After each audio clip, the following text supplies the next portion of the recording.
We are going to graph the same way we did before. It's just now we're going to find the vertex just by looking at the equation. So H will change its sign. K will keep its sign for the vertex. Let's go to our first example on the back. I'm going to copy some notes down about what was on your previous page that's important. We had a vertex form.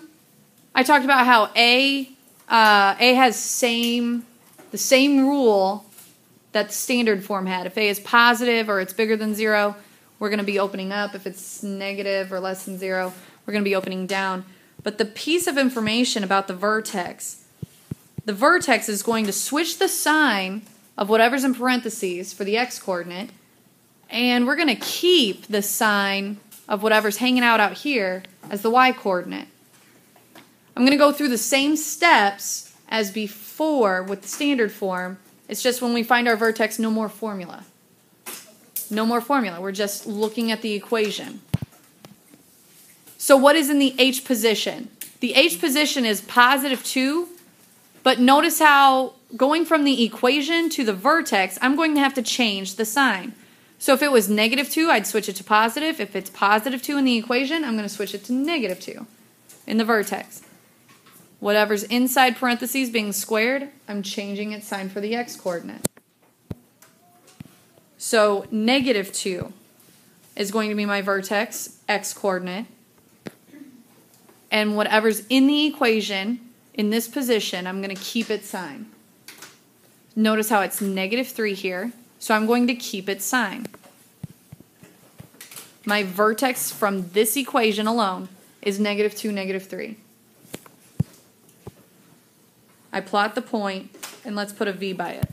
Second step remains the same as yesterday. Second step was figure out what your A is. If your A is positive, we're opening up. If A is negative, we're opening down.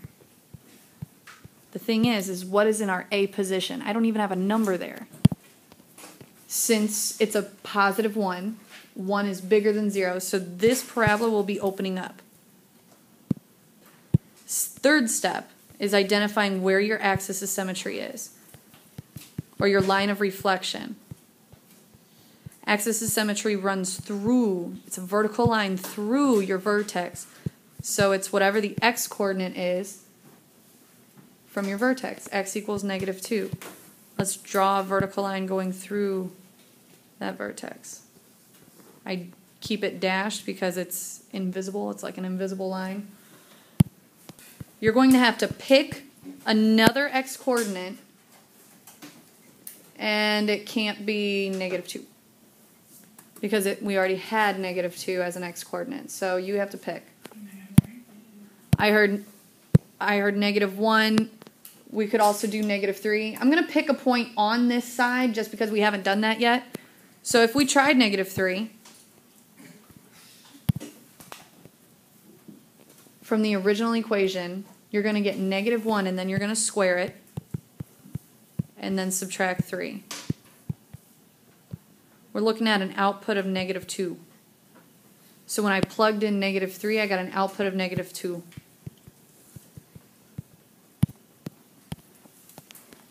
I notice this point is one spot away on the left side from the line of reflection. So this point would reflect over here on this piece. So we're looking at negative 1, negative 2. So both the points and our step 2 check out. And that's how you read these quadratic functions. You should be able to graph them by choosing the leftmost point and then going to the next, going to the right. You should be able to read this graph going left to right and connect the points. It's next example.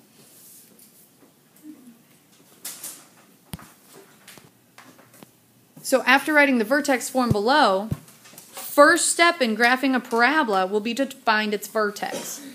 When it's in vertex form, the vertex is whatever the opposite of the number is in the equation inside parentheses. So if it's negative 1, it's going to be a positive 1 in the vertex. If it's a positive 1, it's going to switch its sign every single time. x-coordinate will switch its sign. So I notice in the h position is a -1, so when I go to the point, it's going to be a +1. Whatever's in the k position is going to keep its sign from equation to the y-coordinate. So since it was a +2 in the equation, I'm going to keep that sign to be a 2. And I graph it. You determine whatever's in the A spot, if I'm going to open up or down. I notice there's a negative symbol. You know that represents a -1. So I'm going to be opening down. It's going to be a vertical line through the x-coordinate of our vertex by picking 0. So I plugged in 0, it spat out a 1. I have this point 0, 1 that I'm going to graph. Fifth step is to map it using the line of reflection. It's one spot here away from the line of reflection, so it'll be one spot on the other side. I connect left to right, and I check with my answer to problem 2. It should be opening down.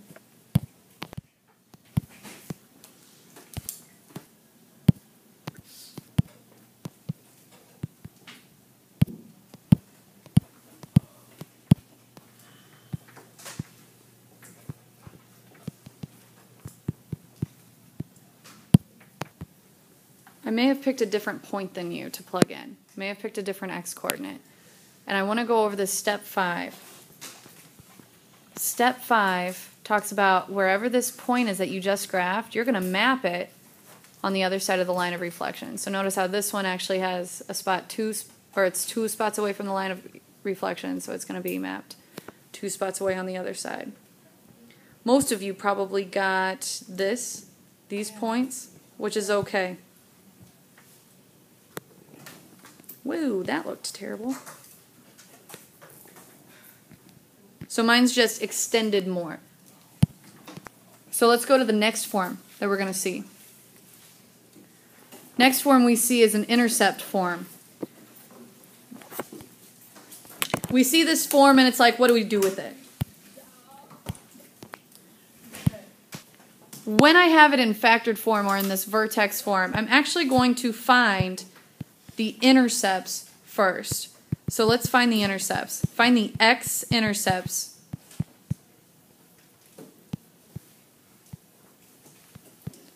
When it's in factored form, you actually can find where you're going to cross that x-axis first. So whatever's in these positions, the opposite numbers will be our x-intercepts. So notice how we see a +3 and a -5. So our x-intercepts are going to be the opposite of those numbers. I'm going to be crossing the x-axis at -3 and +5. And I can immediately graph them, -3, +5. Those are my x-intercepts. Second thing, let's still identify what is in our A position. If A is positive, we're going to be opening up. If A is negative, we're opening down. So, next step, problem 3 is trying to figure out where is the axis of symmetry. And the axis of symmetry is exactly in between, it's a vertical line in between these points. So an option is you could find the average of these two. -3 plus 5 is 2, divided by the two numbers. Our axis of symmetry is at 1, so let's draw a vertical line at 1. Our last step in this case actually deals with the vertex. Because we know the axis of symmetry has to go through our vertex, I know the x-coordinate of my vertex. My x-coordinate of my vertex has to be 1, because it's got to be on that line of symmetry. So if you plugged in 1, what's going to be your what's going to be your y coordinate? So y is equal to, I'm going to plug in a 1. 1 plus 3, 1 minus 5. Notice how when I plug in, I'm using original equation. So first off, we get -16 as our output. So we have a vertex of 1, -16. Doesn't fit on our graph. So here's what I mean by changing our indices. Maybe instead of seeing this y-axis is going -1, -2, -3, what if we just move by 4s? What if we make this -4, -8, -12, -16? So now I'm going to graph the point 1, -16. There's my vertex, and I'm going to connect the 3 points going left to right.